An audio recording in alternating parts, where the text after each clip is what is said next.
ভাই মুকুল ভাই এটা পেয়ারার মধ্যে আছি রে ভাই। বসু বুঝতে কথা না বাড়ি না বসার সময় নাই। বাড়ি বন্ধ না এখন বাড়ি ভরে যাবো না ভাই। আচ্ছা কি বিপদ আবার তো ঘুরাইতেছে না, মুসিবত তো ঘুরাই না।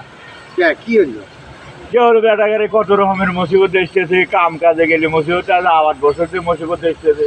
তা চিন্তা ভাবনা করছি, ময় মুরব্বীরা কইছে সাত গায়ে জারিয়া করে দিলি বলে মুসিবত কমে। তো আমি তো আমার সঙ্গে তো সাত গায়ে জারিয়া দেওয়ার মতো লোক হইতেছে না। কি কষ্ট এই কোনো লোকের ও বাইরে কি হরমু, সে বাইরে কি হরমু। এ বেজালে ভাই আর তো ফকির ফাঁকেও পাওয়া যায় না, গরিব মানুষও পাওয়া যায় না।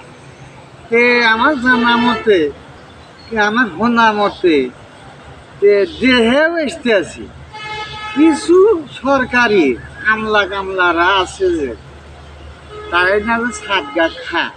হ্যাঁ সাত গাছ ছাগল দিলি ভালো হবো, তারা গরু খালি করে নিলে তাকে ডায়াবেটিস আছে।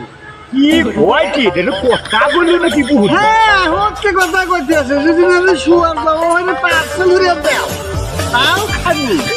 এটা দেখা সাত গায়ে দিলি তো কামে না গো মনে হচ্ছে। তারপর পাবে এখন যাও গা।